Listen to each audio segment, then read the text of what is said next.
Hi, my name is Adel Bassily-Marcus. I'm an intensive care physician at Mount Sinai Hospital in Manhattan. I'm ready to start my work day. I prepared myself mentally for the challenges that the day will bring. Yesterday I had the day off. I spent my time with my family and also prepared them that over the next week they may not see me as I'll be working.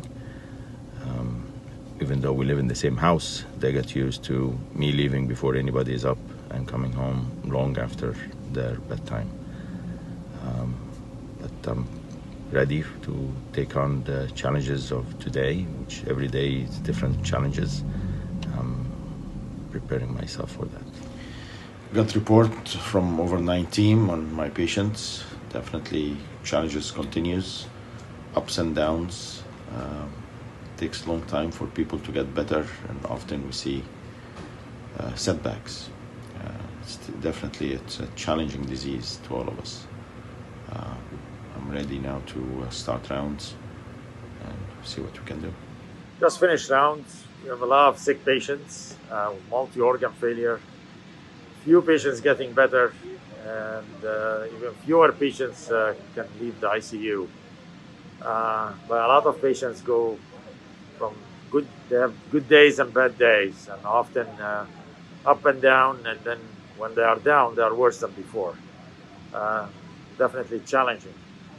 Another unusual things we are observing in our ICUs these days is no family members. Very difficult for family to come these days, and that's creating another element of difficulty for the families, not knowing how their loved one is. So we spent extra time try to connect with the family, either through a video chat or just simple phone calls. But it is very unusual situation where you don't have any family member next to the patients at any time. This is our ICU rooms. They're all converted into negative pressure rooms. We have a lot of people in the room or immediately outside. We had a very busy day, a lot of emergencies on both sides of the unit. We go from one patient to another.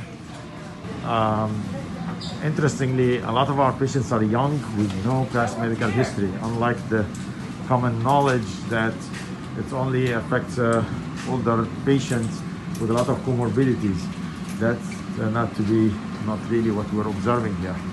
A lot of patients have minimal comorbidities like just high blood pressure or maybe diabetes, and we have a lot of young patients. This patient here, it's a pregnant patient who is unfortunately at the verge of being intubated. We're trying to save her, and I won't be surprised if she's going to be on the ventilator by the end of the day. It's the middle of the day. Busy, as you would expect. Most of our patients are not talking. They are on the ventilator, sometimes on continuous dialysis, sometimes not. But there is not a lot of interaction. I mentioned earlier, not family to talk to either. So it's unusual for us to communicate with anybody except the family by phone. Just extubated the patient and she's talking. Really made my day, and had a conversation with her, and she's getting better. One of few events that we don't witness very often, and makes it rewarding to what we do. There is a light at the end of the tunnel. This is the end of my clinical and administrative day. It was long, with a lot of changes in patients' conditions, a lot of resuscitations, a lot of interventions. Even though the day ended for me, I'm still thinking about my patients. Who's gonna do well? Hope who will do well. I hope tomorrow when I come back, I'll see them getting better. It's a long day. All the staff is exhausted, tired from all the work that's been done. But it's rewarding because we feel we are really the frontline providers for these patients, and we celebrate when we have somebody's leaving the ICU in a good condition. see what happens tomorrow, and I really hope they will get better.